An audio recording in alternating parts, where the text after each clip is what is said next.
We're very excited for this session, but before this session, I would love to see all of y'all's faces. Uh, in fact, Aditya before the call was mentioning how he also needs to see faces and not just talk to a screen. So it would be great if y'all can switch on your camera. Um, okay, really nice to see a lot of faces. Hi everyone. I'll just take 2 seconds before we start to introduce Aditya.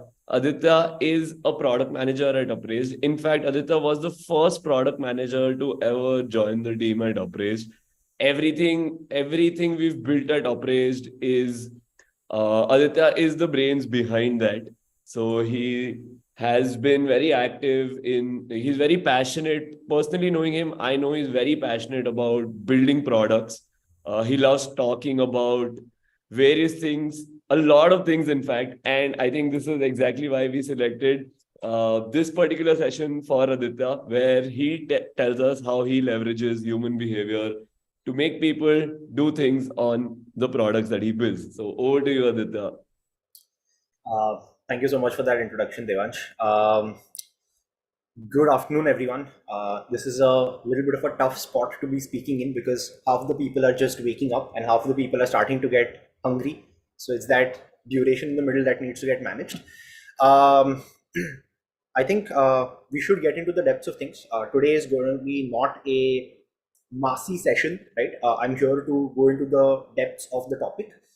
Um, I'll be spending some time at the surface and then eventually towards the latter half of the session going in deeper on certain concepts and aspects of behavior that I hope are things that are new for you so that you can actually pick that and implement it in your own lives. Awesome. So I think everyone who is interested in product management at some point in time has come across BJ Fogg's model. Anyone who has read Atomic Habits, has been in this sphere for some time, already knows about this. Just spending a couple of minutes talking about this and then moving forward to additional things. So the title of the session today is Leveraging Human Behavior. So I think some time needs to be spent in understanding what is behavior. And behavior, simply put, is as Mr. BJ Fogg proposed, motivation, a combination of three things: motivation, ability, and trigger. Um, so what we get is a nice graph here, where you have ability on one axis and motivation on the other, and there are certain and there is an action line, meaning triggers that are sent work in this area and fail in this area. So anytime you want to ensure that a behavior has happened, you want to check what are the levels of motivations required by the user, how easy is it for the user to do, and have they been pushed or nudged or sent some sort of message reminder, etc. And that sort of virtually ensures that some behavior has happened or not happened, right? If the behavior has not happened, most likely it falls in this bucket. There's a lot that can be spoken about behavior. There's a lot to the topic, right? It's a massive topic, and we have a limited time, so we can't be going into depths of the entirety of it. So I thought for today, because I wanted to go deep, I wanted to choose something which is a narrower aspect of it, something which is not very frequently spoken of, which is this part here. Okay, what we know is above the action lines, behavior happen. Below the action lines, behaviors don't happen, right? So this is the space that was of particular interest to me. Why doesn't behavior happen? So this space is what is of interest to me. This is the space that I'm going to be talking about today. The thing that gets spoken of is that it is because of friction that behaviors don't happen. So this area under the curve is what we are interested in today, is the topic that we are going to be talking about. So what is friction? I'm for the sake of this discussion defining it fairly broadly. I'm saying barriers to behavior is friction. Okay, that is what I mean by it being under the curve. This space is what we are talking about. There are some barriers that prevent the behavior from happening, and that is friction. That's my definition for the sake of this discussion today. So obviously the next question that comes forward is, what are these barriers? So Reforge has a beautiful article that they have written talking about this, which covers 3 different types of frictions. First is the interaction friction, meaning there is something in the interface, there is something you know, that is present which prevents the user from actually being able to take those actions. So it's not clear that an action or a behavior can actually happen over here. So that is interaction friction, followed by cognitive friction. Inside cognitive friction, we are trying to think of how much mental effort is required to be able to complete a particular task. So do I need to process? Do I need to do some calculations in my mind? Do I need to figure out how things are logically fitting together for me to take the action? Yes, in that case, there is some sort of cognitive friction involved. And last part is emotional friction, which is certain feelings or thoughts that exist that prevent me from actually accomplishing the goal. I think this is fairly straightforward, so I won't harp too much time here. But I'll try to put it back into BJ Fogg's model and see roughly where these 3 areas of friction lie. This is a rough mixture. There's no science behind it, but I've sort of tried combining these 2 things together, and you get something like this. If it is very if it is an ability oriented problem, then it's more or less an interaction friction. If it requires a little bit of both, it's cognitive, and if it's more on the motivation front, it's emotional. So I've just juxtaposed both of them together, and that gives us a conceptual model to actually begin talking about friction.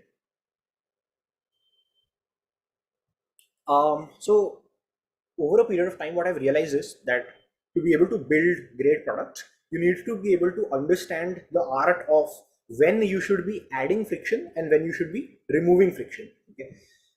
So far, what have we spoken of? So far, we have said that to leverage human behavior, we need to understand both sides. There's the behavior side, and then there is the absence of behavior side. Today, our focus is going to be on the absence of behavior, which is and the absence of behavior happens due to friction. There are 3 types of friction: interaction friction, cognitive friction, and emotional friction. And this gives us a model to be able to think through friction. That's all that we have discussed so far. Should we proceed further? Can you guys give me a thumbs up, those whose cameras are on, so that I know things are clear and we can proceed further?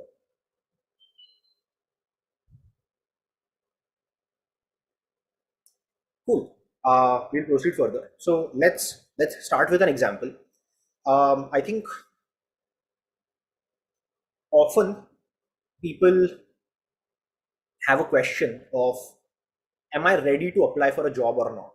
Right? And this is a fairly broad statement that exists in people's mind. It's a complicated question and it has nuanced answers, right? So what ends up happening to answer this question? A lot of people will employ a lot of different techniques, tools. They will call their friends, they will read up articles, they will watch YouTube videos, they will cold message people on LinkedIn, they will reach out to their mentors, etc., etc., etc. They will actually apply to jobs, get some rejections, etc., to get a sense of where they are in their process, in their journey. Now, if you think about it, there is a lot of behavior that is happening here, right? So it requires a lot of effort, a lot of motivation. So generally there are these motivation spikes where you will on the weekend one day sit and apply to 400 jobs, right? So, but all you care about is the answer to this question of, am I ready to apply for a job or not? Right? So it's a huge question, a lot of behaviors over here. So what we felt at Upraised is, so this is an example that I'm going into the depths of. We'll be talking about friction, so wanted to share an example of friction at Upraised. So applying for a job is something that takes a lot of effort, and it requires motivation and ability and so on and so forth.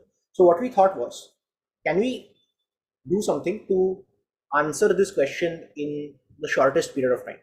And so what we did is we came up with a psychometric test. It's called the KYS test, KISS test, Know Yourself.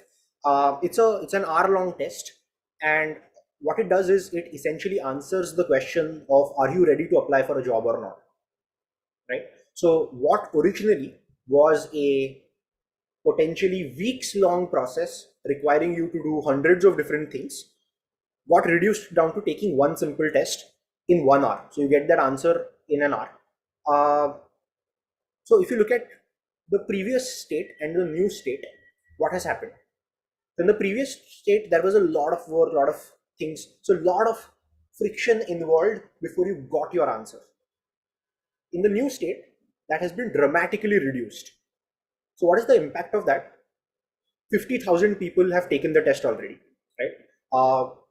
In the past, for 50,000 people to be able to actually go through all the hoops to figure out the answers, message people on LinkedIn, ask friends, etc., would have been a lot of effort on their end versus here. So what ends up happening is so the key point that I'm trying to make here is that when you remove friction, when you make certain things easier, things get adopted or there is growth. A lot of people now want to do it because it is easier to do. Okay, simple point. Let's take another example. So let's say you wanted to order Tide from Amazon. Now let's look at state one, how your parents ordered it, right? They basically went to a shop, placed, shared their requirements, got the thing, paid money, came out, went back home, right? Then came Amazon, who was like, okay, you don't need to do all of this. That's stage two, where Amazon says you can just sit in your homes and actually place the order, right? Simpler. But even here, there is still some friction involved. For example, when is the need awareness happening?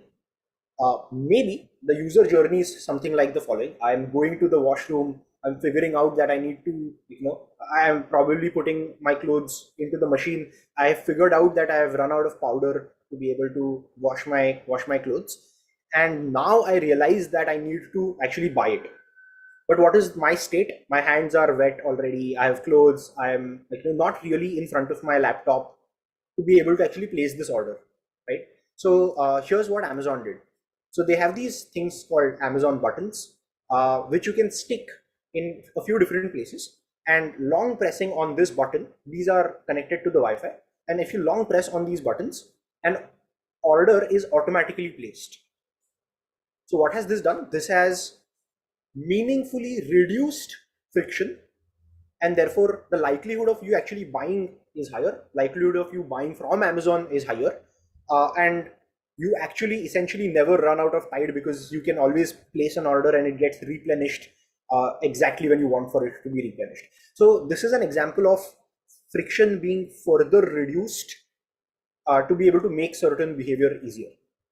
So what happens is initially, so this is just like a simple way of being able to communicate what has happened. This was original behavior. It was there close to the action line. You were actually taking that action when the need was desperate enough. But now what you have done is you have made it significantly easier to do. You don't need to go out. You don't need to turn your laptop on. You don't need to go on Amazon. You don't need to do few things. You don't need to log in. You don't need to pay. None of those things, right? You have made things significantly easier by just pushing a button. So this is an example of friction being reduced. Again, on Netflix, you are sitting on the TV, you're sitting on the couch watching the TV, and to be able to click the next episode, you need to pull out your remote, you need to select next, back, navigate, press enter. Also take the decision in your mind of, oh, should I be watching a new episode or not? So that involves a little bit of interaction friction, a little bit of emotional friction, etc. Right? So what did Netflix do? There's autoplay, few seconds pass and the next episode automatically starts playing, right? So this is an example of small friction being reduced to be able to further enhance the adoption or growth of a certain feature. Things have been made easier to do. Now here, pulling out your remote and actually playing next was not that hard, right? But what has happened is, so in terms of ability, not much has moved, but in terms of motivation, a lot of things have moved, right? Like you don't need to take that decision. The next episode just starts playing automatically. Let's breeze past a few other examples. So there's, tap to pay. You don't need to swipe the card. You don't need to put the pin. Oh, I forgot the pin. What is my pin? Array, do you remember my pin? Then I pull out some chit where I've written out my pin. Then I type it out. Then there is some error. Get rid of all of that, right? Just tap your card and move ahead, right? How many times has it happened in the past where because your pin failed or your card failed, you ended up paying in cash, right? So now by tap to pay, you have suddenly improved the adoption or utilization of cards by 10, 15, 20%, right? Another example of friction reduction. Swiggy, I'll talk about three states actually. Calling from your phone and then worrying, okay, where is my order? What is happening? Okay, is the guy there or not? The guy always saying, oh, ladka nikal gaya hai, but you having no clue as to where is it that the order has reached.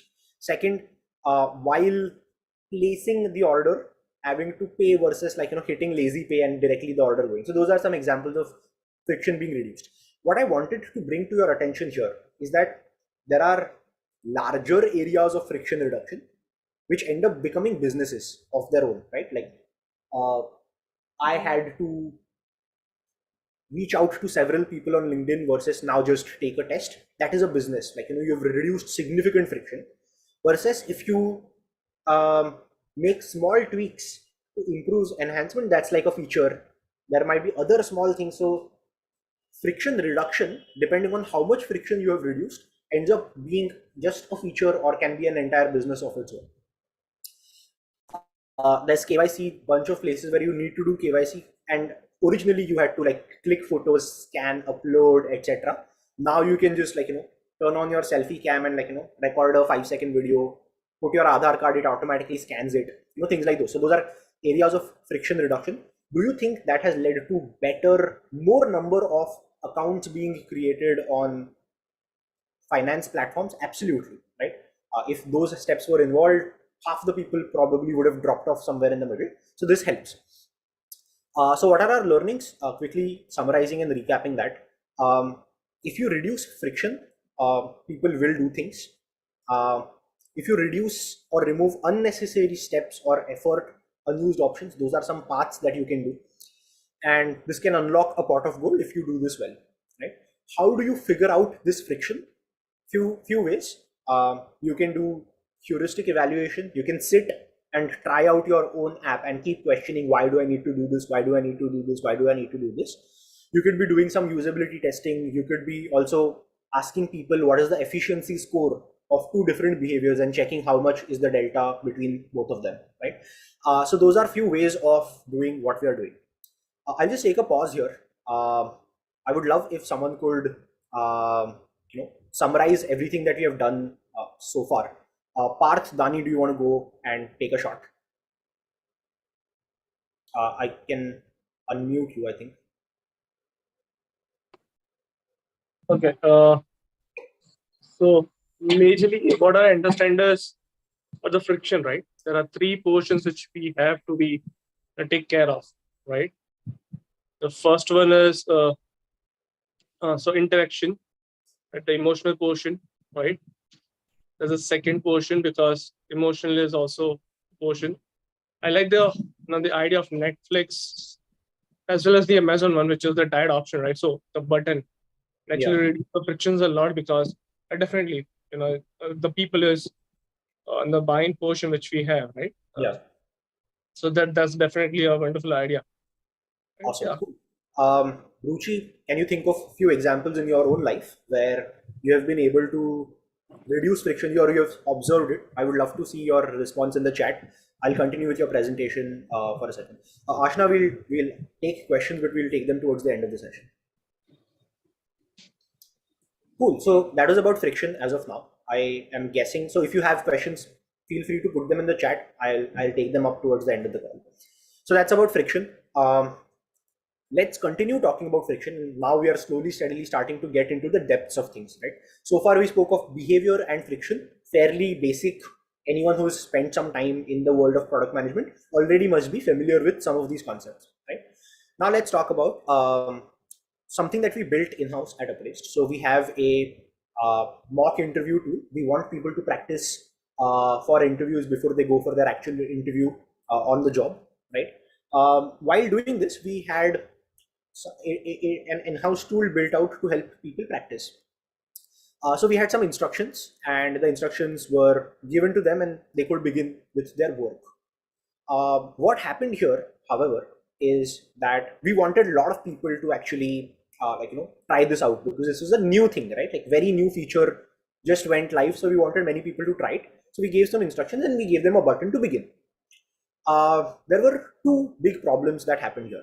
First thing is that because it was a frictionless flow, people were speeding through the instructions. What I mean by that is, when they came on this screen, they were like, yeah, fine, okay, yeah, I got it, and they clicked on begin, right? Classic human behavior, I accept, and you proceed further, right? Second problem was, because they had not read the instructions, they didn't know that they have to record their screens on their own. So towards the end of the practice session, they were like, okay, now give me feedback. But I was like, bro, you haven't submitted a recording. So how do I evaluate your work? You're doing it at 2 a.m. I'm not sitting with you. I wanted you to record it, which was clearly mentioned in the instructions, right? So now what is happening here is, I've reduced friction. I've just given you one button to proceed further. But what is happening here is people are speeding through it, and there are some problems as a result of it. The full effectiveness of the feature is not utilized because instructions were not read. So what we did is, we removed 1, 2, 3, 4, like an ordered list, and we instead replaced them with checkboxes. Suddenly, because of this small change, now everyone is going through it, checking it off, actually reading through the points, and then starting. What has happened? Everyone is submitting the recordings because they've actually gone through the instructions that were shared. So it's a simple change. There might be someone who's a purist on friction, and we will come later and be like, oh my god, you have added 4 more steps, clicks for the user, let's get rid of them. But no, this is actually important, right? Because without this, you will not really be able to reap the full benefits of what you are trying to do. So far we were talking about reducing friction. Now it seems like I'm suggesting that, hey, we should be actually adding friction. So let's look at a couple of other examples. Does anyone know what this is? I would love to see in the chat if you guys know what this is.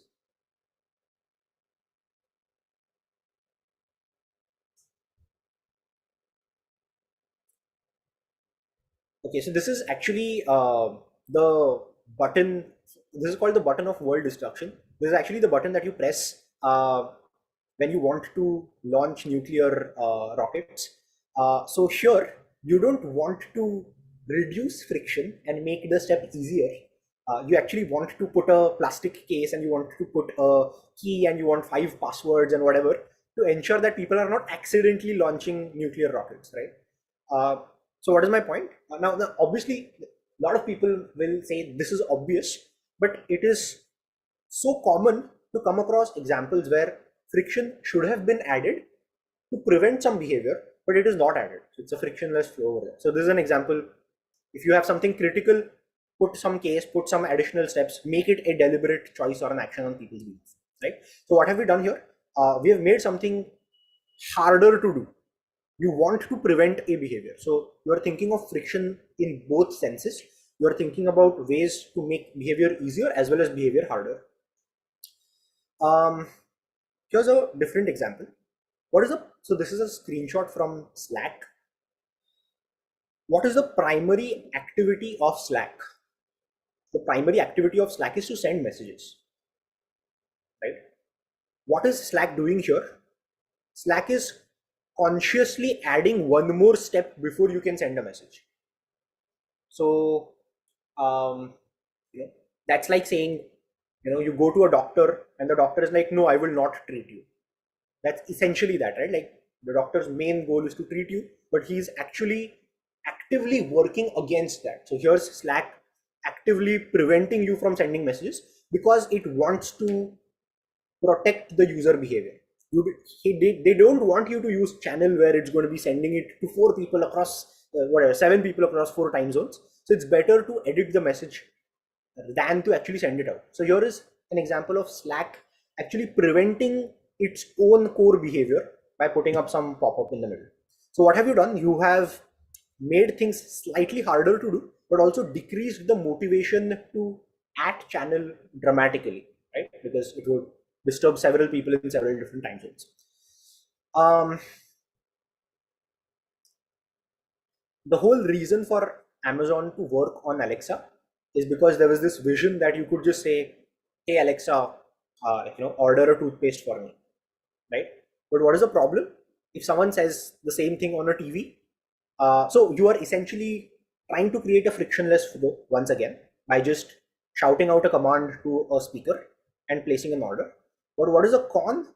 You can have children going and saying, "Hey Alexa, place an order for Hot Wheels for me," and suddenly like a 5,000 rupee thing is showing up at your doorstep, or someone on the TV saying that something else, and that resulting into an order getting placed. So it's probably too frictionless. It's very smooth a journey. So you probably want to add friction here. So what did Amazon do? It's like, okay, swipe to place an order, or put in your touch ID, put in your finger to be able to authenticate that yes, you are actually placing this order. So what have you done? You have made things harder to do here. Couple of other examples. So you have bottles with large mouths. You can turn the bottle over. Imagine like a Hajmola bottle, right? You can pop out many different pills. But there are some scenarios where you don't want people to have too many pills. Might result into an overdose. That is probably the reason why something like this was developed, right? You don't want to make it easy for people to get several pills. You want to actually make it harder so that people only take one at a time. Small change, but results into meaningful reduction in people dying because of overdosing, right? Similar example on Uber, start a trip is not a push of a button, it's a swipe to make sure that it's a conscious action. Gmail saying that, hey, you forgot, like it's preventing you from sending the email because you had said that you are attaching in a file, but you have not attached it. So useful prompt there. Friction, but meaningful friction. When you are replying to people, in the middle, Twitter tried this as an experiment. On Twitter, there's a known problem of there being a lot of hate. So now what they have done is they have added a small strip in the bottom saying that you and this person have the following things in common. So what is it doing? It is consciously adding some elements in the UI, forcing you to think, which adds emotional friction to you typing out an angry tweet saying that you are an idiot, right? I didn't see this on Twitter, so maybe this experiment didn't succeed. Maybe this was not meaningful enough to reduce the hate or the abuse on the platform, but this was very much an experiment that they tried, and I thought that was very interesting to see. Instead of allowing you to leave, press again to exit. So consciously asking the user to take the action again, adding friction to prevent behavior. Security check, right? Select something before you can log into the platform. What the hell? You want people to log into your platform, right? Like that is the first thing that you want people to do, but you are adding some friction. Why? Because you don't want spam bots, you don't want random people showing up, etc. The whole point of Instagram is to get you to scroll more. But here's Instagram trying to say that, hey, you are all caught up. Like, you can probably stop here if you want to. Here's an example of Instagram actively trying to get you to stop using Instagram. Not very effective. And I think it is probably designed for it to not be very effective so that you can scroll more. But yes, this exists. I have just signed up on a platform called Quora. I want to see things. But instead of that, it is first asking me to pick all topics that I'm interested in. Right? It's preventing me from actually getting things here. But because this has value. Now, each of these examples here are examples where there has been friction, but that has led to some meaningful value. Okay, what are our learnings so far? So something new that we learned is that we should add friction in some places. Not everything needs to be smooth. Second, that there could be second order problems with a frictionless flow.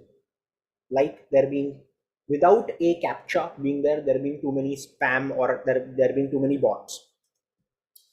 Where do you use something like this?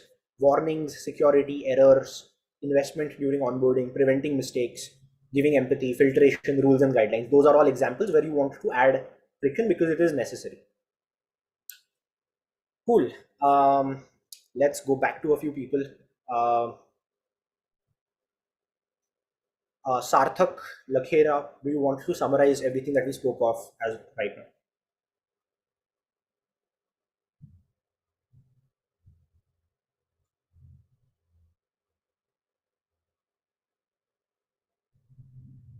Sarthak, are you there?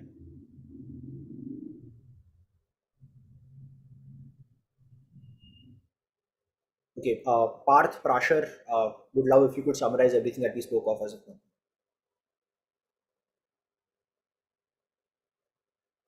Oh no, I think I've put a lot of people to sleep. um, Hi, hey, hello, hi, sir. Yeah, go for can it. I go ahead? Yes. Yeah. So you talked about the places wherein we should add in friction and the places where we should not add friction, right?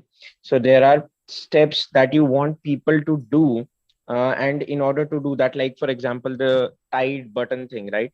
So maybe one could add in friction over there as well, because one might accidentally press that button while, doing the laundry. So maybe a little bit of friction could be placed there and as well. And there are places wherein you told that this example of Slack also, or the one which we see in Outlook, that we are sending mails without subject. So they will check with us that do you want to send a mail without a subject. So these are the examples wherein friction is added. And previously you spoke of things wherein friction is not there, and how it helps in our use cases. So it depends on the use case, that wherein you want to add friction and wherein you don't want to add friction. Awesome. Indrani, would love to see if you could add a few more examples that you could think of in the chat as we proceed further. Cool. So what next? So we've discussed when to add friction, when to not add friction. We're going to continue going deeper in friction. Like the whole discussion today is around friction. So there's still more to it. There's still something else to explore. So at Upraised, what we did was, so we have this test, right? The test that I spoke of previously, the KYS test. Its results uh, are not announced immediately. So I'll tell you the setup. We had a test. There were 50 questions. Immediately after the test, we were able to show the score and the report to the people, right? When I say immediately, I meant instantaneously. The engineering team was ecstatic. They were like, oh, like, people took a whole test and we are showing them the results immediately. They were very happy. What ended up happening was people were not happy. What happened was there was a little bit of a mistrust inside people's mind. They were like, I spent 1 hour giving a test. How did you come up with the result in 1 second? And not just that, you're also telling me that I'm average or I'm poor in my score. I don't trust this test. Where are the answers? Show me the answers. Show me the options, right? Why should I trust you? Those were some of the initial set of responses there. So it was very interesting that they didn't want instant results at that juncture. So what we realize is after 60 minutes test, people actually want to catch a breath. They're like, okay, I've gone through the whole time sensitive pressure moment. I want to catch a breath for some time. They don't want to be pushed into a result immediately. Second, if people don't get that time in the middle, they don't get some time to ruminate about the test, to think, okay, was this test good? Did I do well? What is happening? You need that 5-second breather to be able to go in. So what we did is, as you can see on the thing on the right, and this is like a extremely old screenshot, so I'm just sort of smiling about how long we've come from here. But what we did is we added a progress bar in the bottom, and few steps. We are analyzing your responses, we are calculating your score, we are assessing some of the JDs to understand which skills are even important, computing the skill-wise breakdown of the performance, and identifying your strengths and blind spots, right? And each of these steps took like 2-3 seconds. So net it bought the team, it bought the users 10 seconds. Actually, our results were already ready. None of these things were actually happening. They keep happening on the fly, right? But we added this additional 10 seconds before the results are shown to the people. And what happened was people started perceiving the results to be more informative suddenly. People thought that the algorithm is working harder to calculate scores for myself, right? So some interesting things that happened as a result. So what have we done? We have not, what is the normal behavior? We want people to view the results. When do we want it? We want it as fast as possible. But what have we done? We have added a time friction, like n-second lag. But what that has done is that has resulted into significant improvement in perception of quality. Nothing has gotten easier or harder, or motivations haven't changed, but we've made like a tiny addition to it, and that's resulted into like intangible value in the user's mind as a result. What are some other examples of this? Whenever something new launches, there's a common strategy these days of having a wait list. It's like, hey, we are not allowing everyone to join.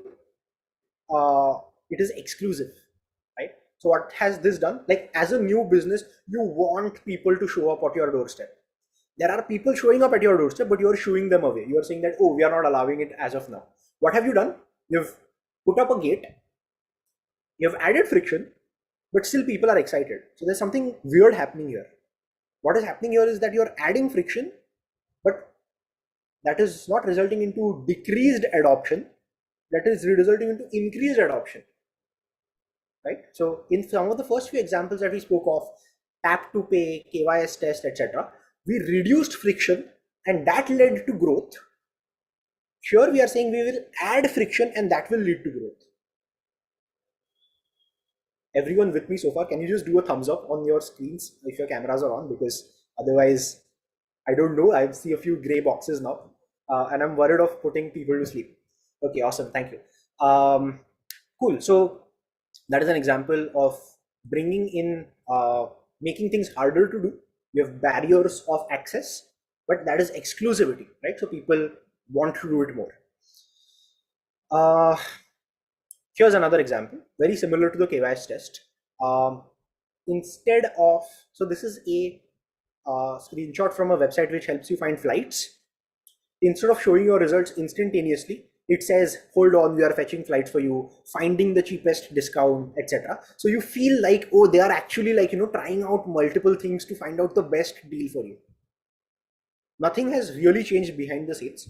You've made things, you've just added a little more time. You've added some more time before people can see value, but that has led to them feeling better about it. Bouncers in a club facilitate the same thing. They give exclusivity, right?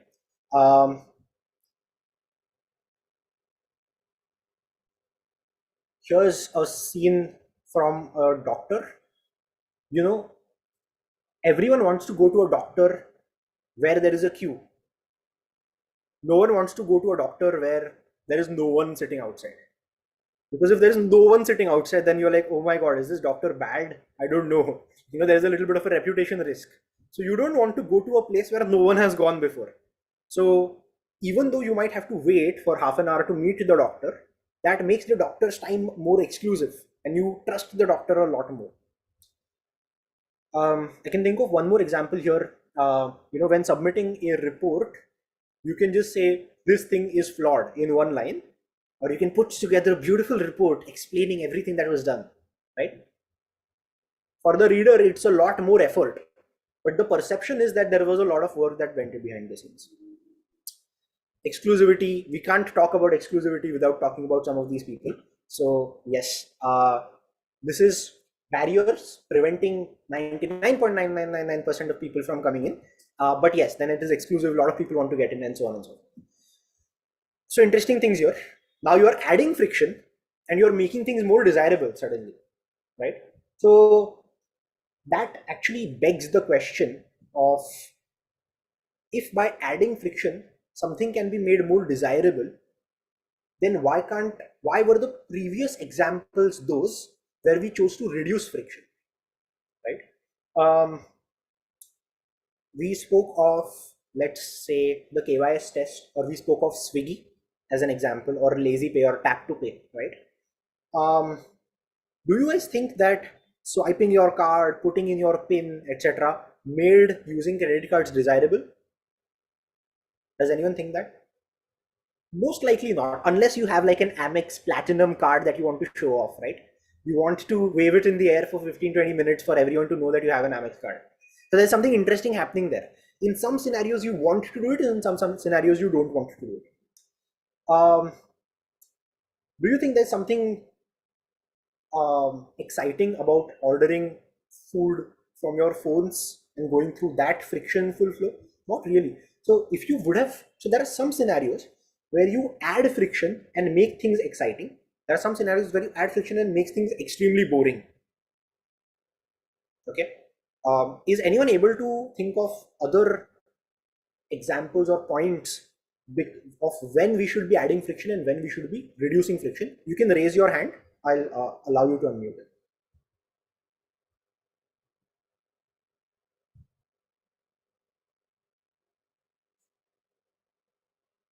Yes, Ashna, go for it.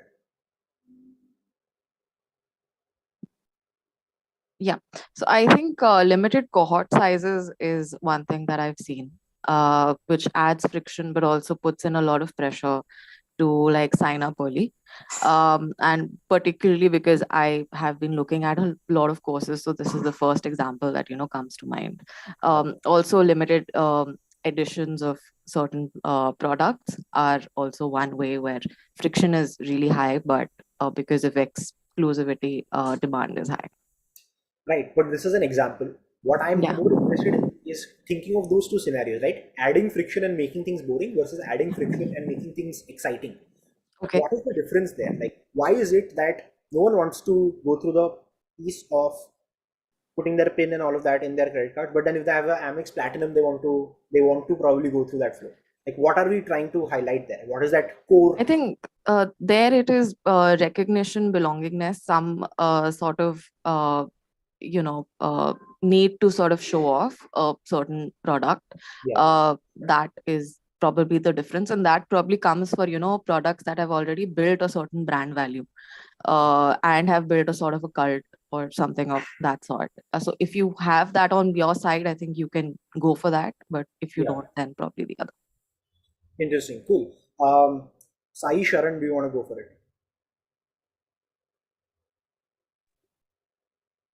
Thank you, Aditya. So what my hunch is that those things that are like not really better for making friction are like common things, that everyday things that everyone can do. And the things that are like new and shiny can be added a friction for like exclusivity and deficit, artificial deficit. Interesting. Cool. We'll continue for the time being. I know some people have already raised their hands. We'll come to you in the latter half of the session maybe. So when you add friction, it's likely that people might find things more desirable. Now the likely word here needs to be coming with like, italics, underline and asterisks. That doesn't happen all the time. But there are some specific scenarios like Sai spoke of and Ashna spoke of where suddenly things got a little more desirable. Sometimes people perceive quality where there is inefficiency, right? Like you're not showing the results of the test immediately. You're not showing the results of the flight immediately. Yet there is a improved perception of quality here.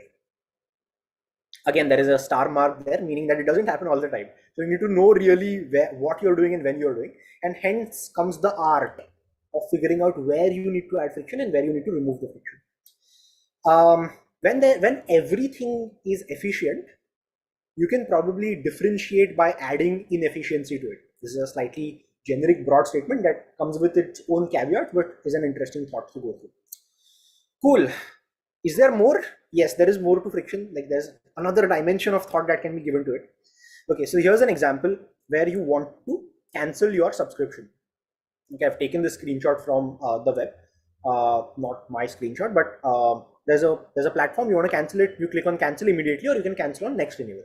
See, seems straightforward, fine, not really a problem. You can quickly go through the flow. Then there is another provider like Spotify, where if you want to close your account, you need to go to their FAQ, where they have listed down some of the steps that you need to follow, things that you need to do, so on and so forth.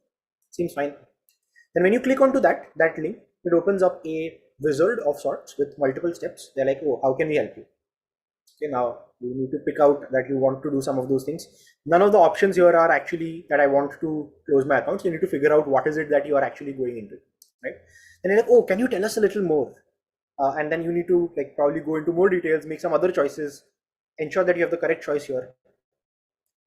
Then there's like, oh, permanently close account. Are you sure you want to do this? Close, miss you, free forever, green, shiny, like, so positive, nice, right? Keep free account, close account. So something has been anchored here. Then they're like, oh no, we are sad that you want to leave us. Are you sure you need to? We might have a better solution for you, right? Like all of that. And then, okay, is this the account that you want to close? Is this the step that you want to take? Here's what will happen next. You will lose username, playlist, followers, saved music. Check your email and verify. La la la. There are more steps. And then finally, you have closed your account on Spotify, right? So what have you done? In the first example, it is very easy to close your account. Very simply, you could close it. On the other front, you have to go through a whole set of things before you can actually close your account, right? What have you done here? You've added friction, made things harder to do. Here's another example. You're using an ad blocker, la la la. Look at the second option. I'm a bad person. Okay. So what have you done here? You have added emotional friction. Like no one wants to click on a button is like, oh, I'm a bad person. So you want to turn it off. But is this really something that you, like, eventually this works for some time, but then eventually people are like, yeah, I don't really give a fuck. I'm a bad person. I'm going to click on that and I'm going to move forward. But instead of the person feeling like I'm a bad person, they feel like this website is deceptive. They are trying to coerce me. They are trying to arm twist me into doing something that I don't want to do, right? That is a long-term effect of something like this. So what have you done? You've made something harder to do and you've changed the motivation here. I remember an example where I think it is stay focused, or add some website that helps you stay focused. It blocks distracting websites. What they did is they had a GIF of a cat. So if you opened Facebook once again, they brought a GIF of a cat and they brought two GIFs of live wire and they shocked the cat in front of you. Okay, now that's probably a little extreme. Like, it evokes a lot of emotion. It's a very clever product manager sitting behind the scenes thinking that, oh, I'm going to shock a cat and people will not open Facebook, right? Probably for a good cause, good reason, but maybe taking it to an extreme, right? So what is our learning here? We are saying that adding friction purposefully to coerce users to do something that they don't want to do is borderline unethical, right? Now here, there's going to be a difference of opinion. There's going to be a spectrum of thoughts here. Some people will be like, yeah, what's the problem? Yeah, we should shock the cat, right? Or what's the problem? We should make it very hard for people to leave their subscription. I think a lot of people complain about how hard it is to unsubscribe from New York Times. You need to actually call up a number and explain to a person why you want to unsubscribe from their service. Okay, so that's a little bit about friction. We started off by saying friction is barriers to behavior. We had defined it broadly. We understood what is behavior very early. We understood different types of behavior. And now we saw a few different types of friction. Okay. What that does is that gives us and I'm channeling my inner consultant, but that gives us a 2x2 at the end of this. So you have barriers to behavior that hinder growth. You have barriers to behavior that assist growth. Okay. You have, but when you add that friction, there are some things that help the user and there are certain things that hurt the user. Okay. So if something hinders growth and hurts the user, you want to reduce that friction or remove that friction, right? So it takes me 1 week to figure out whether I'm eligible, and it is also preventing Upraised from growing. So okay, let's build something to solve that. So we take a test, or I need to think I am running out of washing machine powder, and Amazon is also not able to gain the sales. It is losing sales to offline players. So let's build that dash button. right? These are examples where it is win-win. So you end up reducing that friction, eliminating that friction, and like building something for that. There are some barriers to behaviors that hinder the growth of the company or hinder the behavior, but you should still do them because it helps the user, right? So your job is to send Slack messages. Like as Slack, you want more and more messages to come on your platform, but you are doing something that helps the users, right? Sure, again, you should probably build these features. You should probably invest in them to ensure that it's a better user experience. Yes, a 5,000 rupee Hot Wheels is not getting ordered on Amazon, but parents would be fairly angry. So you want to build the confirmation flow to help the user. There are barriers to behavior that assist growth, right? And also help the user. So users want to show off and it helps in my growth. So I'm going to make an invite only thing. I'm going to load the results slightly slowly because people will perceive it to be higher quality. And then you have certain things that assist your growth, but it's going to hurt the user. The user is not going to have a great experience. You don't want to shock a cat. You don't want to make a fairly elaborate flow because then the user is going to leave with a bad taste in their mouth, right? I'll just take a pause here. Indrani, Roy, do you want to talk about these 4 scenarios? Explain it in your own words. Talk about what you think about it.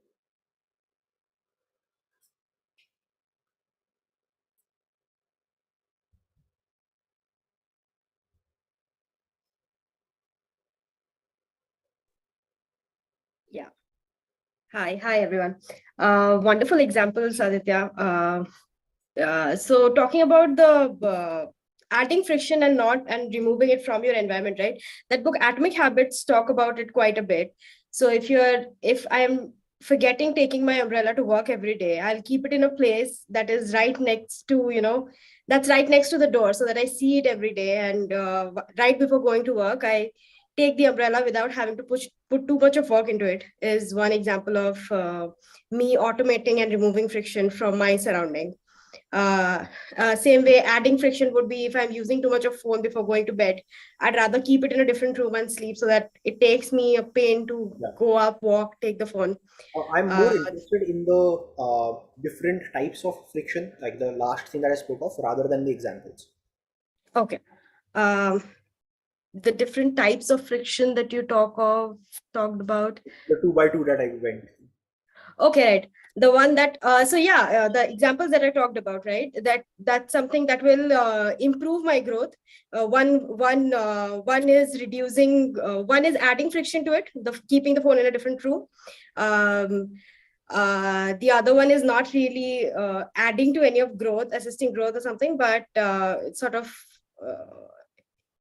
automates the process. Something that can be harmful to a user, but if it's helping me add the one, if I see the in Asana, right, once you complete a task, that unicorn flies off. It's a win-win. You see, you feel good, you have completed a task, and at the same time it's a good add-on visual design. So yeah, I think that's about it. Right. So summarizing friction into those buckets is hard. Right. So I'll go back to that screen once. I'll give you a couple of minutes. I will. We are coming to the close, but I've kept the best for the last. So there are a couple of interesting things that are going to be happening. So I know I'm keeping people off from their lunch, but stay back because sort of the 2 interesting things are going to happen from here on. I think the summarization is going to be super meaningful and helpful.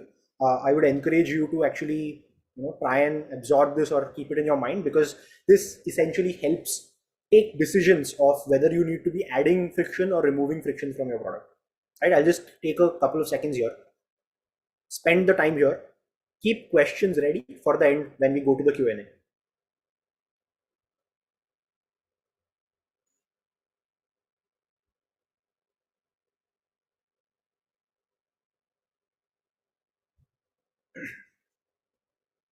Okay, so let's understand this better, right? Like whatever we spoke of. Before that, something happened here, right? You remember we spoke of Netflix next episode as one of our example, the 15-second friction thing, right? So we were saying that having a button hurts the user and having autoplay helps the user. That's what we said.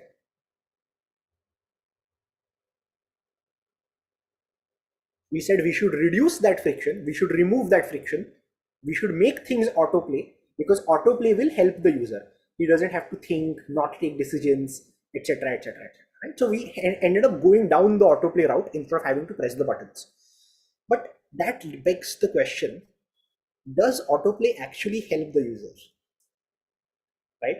So generally what happens is, there is a thesis, a new idea, something that you want, something you want something to be there that will help with your adoption or growth, right? And then that leads to an antithesis, which is like an opposing reaction. Like, okay, oh, I'll give you a notification, or I'll give you a notification badge. Loved it. Then it became a cesspool of spam. Everyone started sending you hundreds of notifications, and your reaction was to throw your phone away, right? And then that tension resolution leads to a synthesis. This thesis, antithesis leads to a synthesis. The synthesis is that the tension gets resolved by giving control back to the user, right? So you have a thesis that autoplay will work. It does work, but it works too well, right? People are not sleeping. It's 4 a.m. You have office tomorrow, and you're binging that show like no tomorrow, which works for some time in the moment, but then you feel groggy and guilty the next day, right? So then there is an antithesis. Oh, I'm not going to subscribe to Netflix again. Maybe. I don't think anyone's actually doing that antithesis, but it's likely that that might happen at some point in time. And then there's no resolution to it today. But here's what Google has done. Right? Google also had an autoplay after YouTube, right? But what they have done is they have allowed people to give, they have given people a toggle. So they have given people the control of choosing whether they want autoplay to be on or off. It's a one-time decision, but it allows you to give people back the control that they meaningfully want, right? Having autoplay on the entire time is actually not really helping the user. Yes, it is reducing some friction. It is helping you watch more videos, but maybe that is not the most important thing that the users need to be doing in their life. Maybe sleep is more important, right?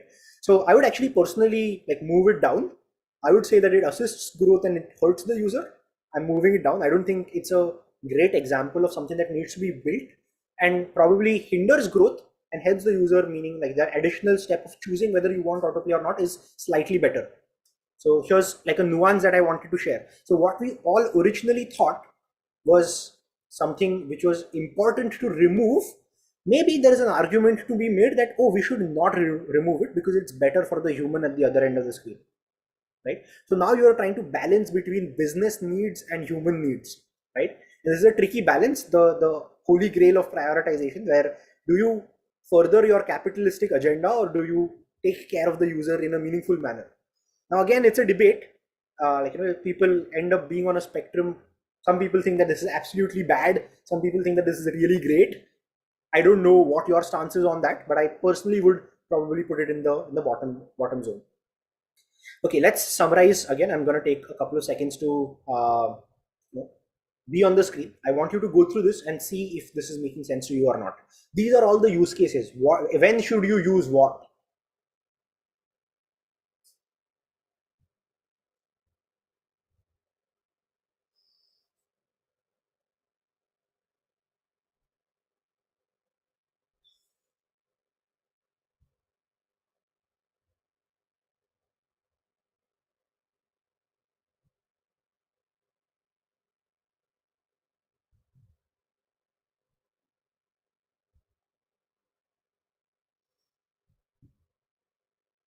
Cool. So what are some use cases? Security, warning, confirmation, rules, you should add them.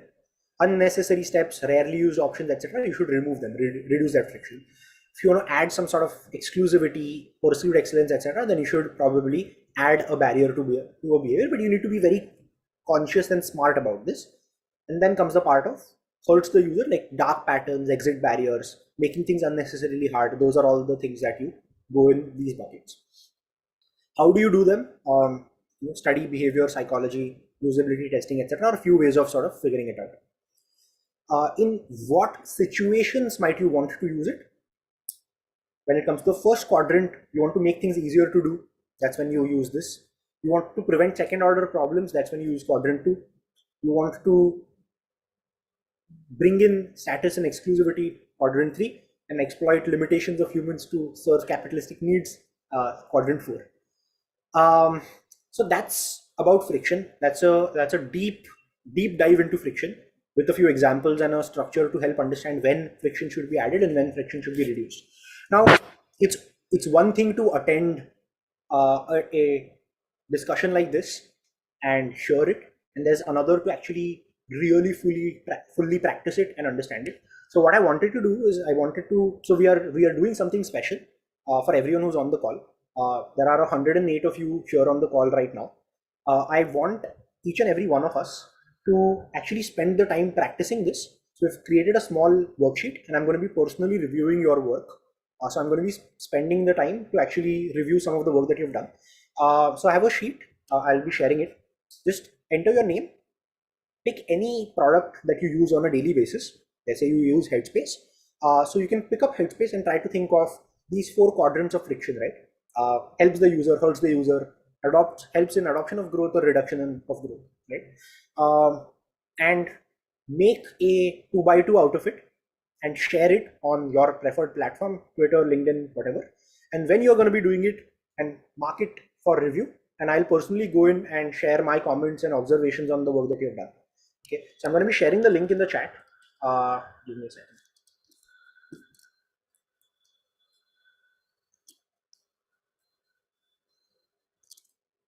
Awesome. So I have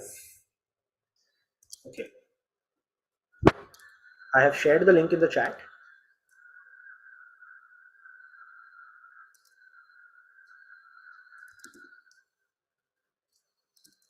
Can everyone open the link? You can fill it in. It's available for people to add. So quickly go in and write your names and pick out, even if column B is TBD, that is fine. You can fill out column C, D, E and keep them ready so that we know what is it that you're going to be working on.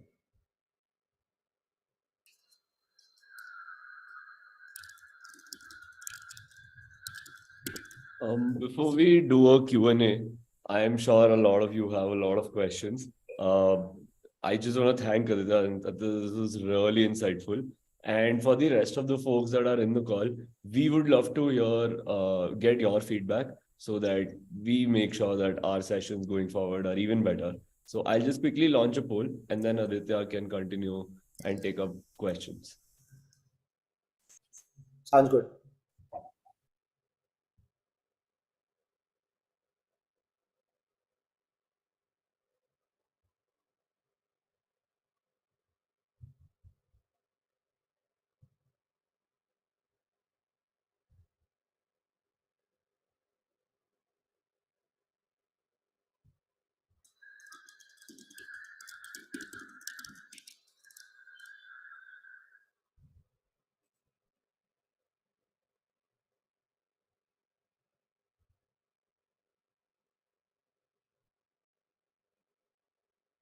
Guys, please give us, like, if you can, just please fill in the poll that should be on your screen right now.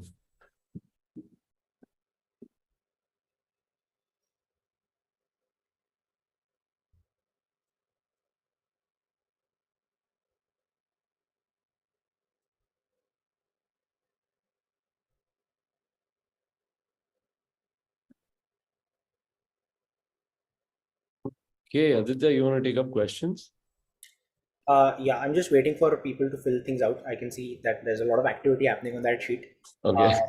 Yeah. But actually, in parallel, I think if we want to start, we can start. I'll just go through the chat quickly, and then once I'm done with the chat, I'll go ahead.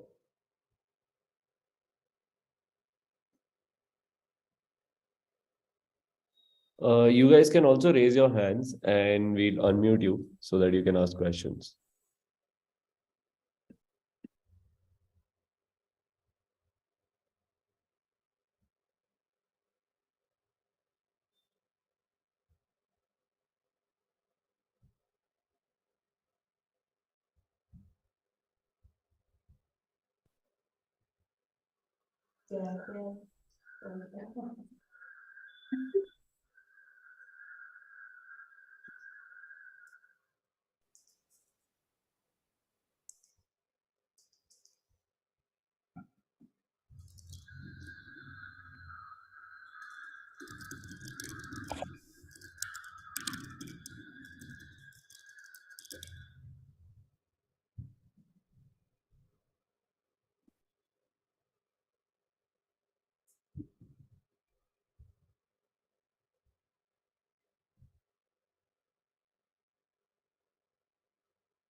Cool. You can raise your hands. We should be able to go through the questions that are there. There are some questions in the chat also. Adnan asked, can you clarify what you mean by dark patterns? Sure. So what I mean by dark patterns is things that are dubious UI designs, which trick you into doing certain things that you don't want to do. I'll share a link in the chat. So yeah, I'll share a link in the chat. There are a bunch of examples of those. Just putting it in chat. You can go through this link. You can figure out what is at the end of it. Yeah.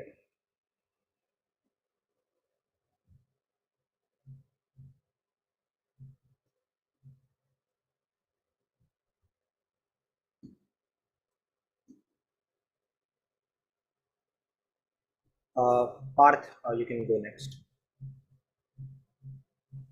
Yeah, hi. So I just wanted to check the KYS test that I gave, right? So it essentially checks the ability of a person to, if he's or she's a good fit for the product manager role, right? But apart from that technical ability, or let's say a Q&A, right? How do we check that if at all you are psychologically, or you have that attitude to become a product manager, right? So more specifically, what sort of personality, or if you're aware of the 16 personalities, right? Could you align with a person who would be a good fit for that product manager role? Like, has to be a uh, let's say an extroverted person, or does he need to be an intuitive thinker? Like, what do you say about that? That's specifically my question. Yeah, I think a plethora of personalities end up becoming a product manager or end up doing a great job as a product manager. So I don't think so. While creating the test, we did think through personality as an aspect, or as a dimension. And in our early tests, we realized that it is actually not playing that significant a role in your ability to do really well on the job or not. So I remember, speaking with a bunch of product managers before working on the KYS test, and each of them came from, if you go down MBTI as a route, or if you go down Big Five or whatever, you slice and dice it in whatever way you want to. I think everyone seems to be all over the place. I think one area where there was definitely a little bit of a spike is conscientiousness. That is probably one factor which contributes positively to being a product manager. But I think that is true of any job, right? Like, you just need to be conscientious to be able to perform really well on any job. So I think, yeah, that's my sort of take on the personality that is required, and hence you don't see it to be a part of the KYS test. So that's the answer to your question.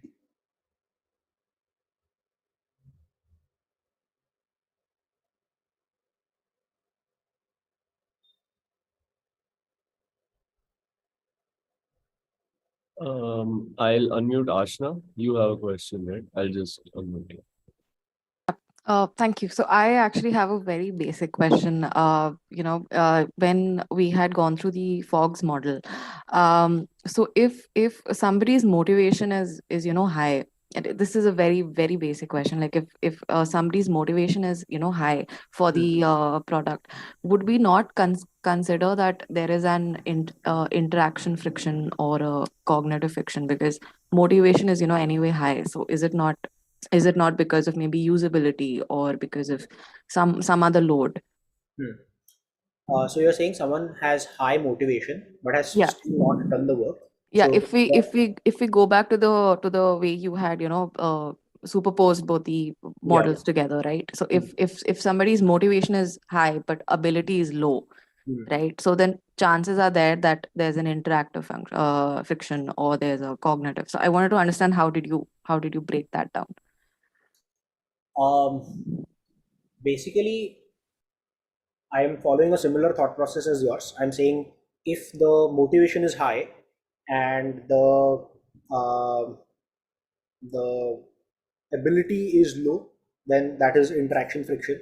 And if the ability is high and the motivation low, then it is emotional friction. I understand what you are trying to imply. It needs to be reversed. That's a good observation. Yeah, that was just because I was trying to understand if I missed out something, or is so that thought process works, right? That makes sense. And it might not always be so easy to, for example, divide the types of friction, right, into emotional, cognitive, or interaction. Is there a particular methodology or something that you look at to be able to divide it properly? I know that user testing and all of that is of course there, but is there any other particular model? So I'll tell you what was the primary reason for doing things the way I did. I used 2 dots as before and after and put an arrow over there. I think what that does is that reduces the need to do a lot of communication, because using that image, everyone understands what is happening. Yeah. That comes from a point of like stakeholder management or getting buy-in from multiple people in a meeting, rather than it being like extremely scientific and like a methodology. So that's where I'm coming from. So I didn't try going in more depth to understand that. There are, however, there are different things. There's something called SUS, usability scale, which is, so there are these. There are different evaluation parameters and scales that exist to know whether to evaluate a piece of software on bunch of usability factors. So you can check out SUS, and I think that should help you out. All right, thank you. I'll do that. I'll also drop a link in the chat. That'll really help. It's a brilliant tool. It's a very dense, it's a huge document, but I think you'd love it if you are interested in more details of that. I'll just put it in the chat. Thank you. Thanks. Yeah, Indrani, go for it. Hi. So this is the specific situation that I'm facing right now. You know that there is a FYI that I want to give to the user to know that, okay, if you sign up for this, this is going to happen to you. But I know adding that FYI is going to add friction to the user doing the task that I'm asking the user to do. So the FYI I want to give to the user so that the user is aware that this is going to happen. But putting that out explicitly is going to add friction to the task that they're going to do. How do you suggest handling it? Do you explicitly put it out there? Do you sneakily put it somewhere in? What's your take? So let me see if I understand what you're trying to say correctly. Amongst your user base, there is going to be like 20% people who are like, skeptics, people who have all sorts of questions and are always suspicious of things. So for those people, you want to add some instructions or some information to calm their nerves. However, by adding that information, you might end up spooking the rest of the people. Right? Is that the problem statement that you are facing right now? Not really. So the problem statement is that there is a particular solution. If you're going to use a particular solution, I'm going to give you that this is an additional step that will happen if you go on using this. So it may be that I'll share your credentials to a third-party application, for example. Right. and I am calling it out explicitly while you are signing up for it. You have not yet signed up. I'm calling it out explicitly before you have.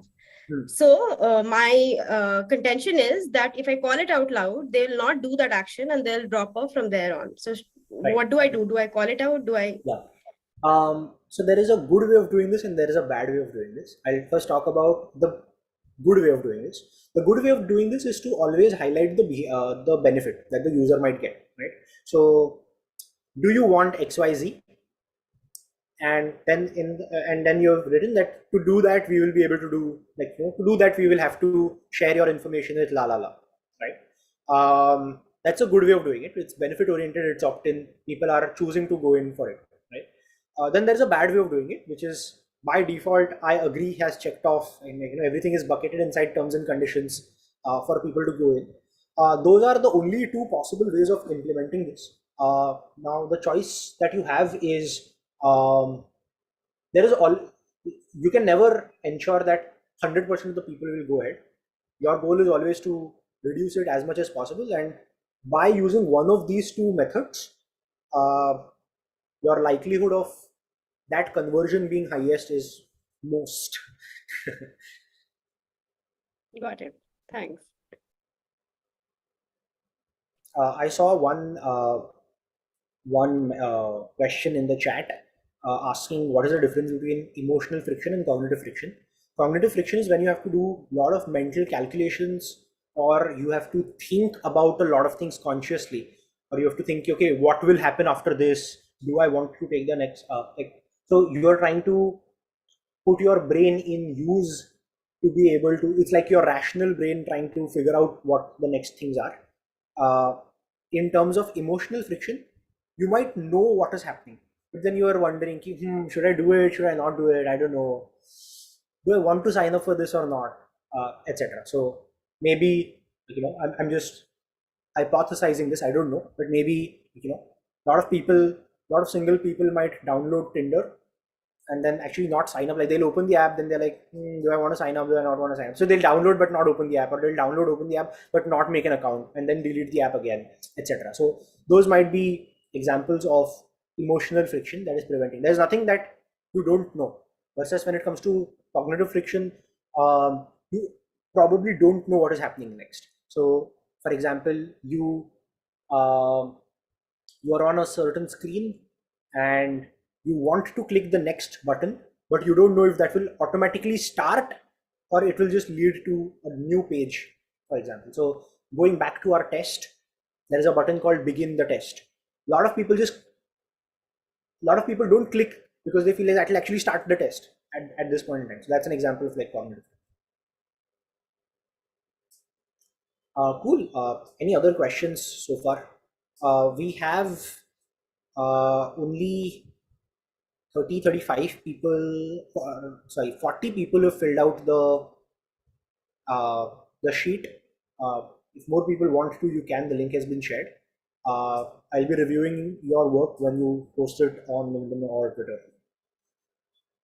Cool. Any other examples, any other questions, feel free to use the chat to also go ahead.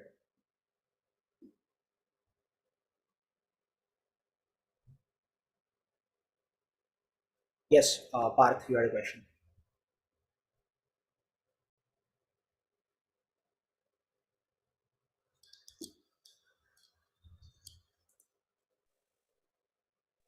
Yeah, hi. Sorry that I lost you while you were answering my question. I had a terrible connection, and I got the gist of it. You were telling that there is no clear-cut MBTI that is there, but you were speaking of some common factor, and what was that? I was saying that one factor that does matter is conscientiousness. Matters for suggestions. Okay. And what sort of behavior should a product manager as such not do, I would say, like when it comes to day to day? What sort of things he should not be doing? Like, it's a very broad question Where do as I such, start? but Yeah, it's a very broad question. I think it's been answered to in great detailed in this post called Good Product Manager, Bad Product Manager. Have you gone through it?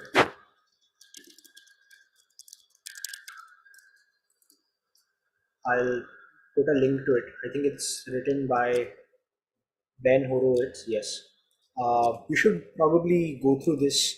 Uh, this is outlined in meaningful detail what one shouldn't do at a value level, and I think I derive a lot of benefit by going through it every once in a while.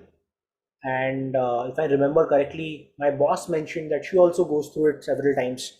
And every time you go through it, some new point registers better in your mind. So I would highly recommend sort of putting it up and adding like a calendar reminder to go through it once every 3 months, because your situation has changed, your life has changed, and some of the points are now more meaningful to you than the others. It's a great resource to go through. Yeah.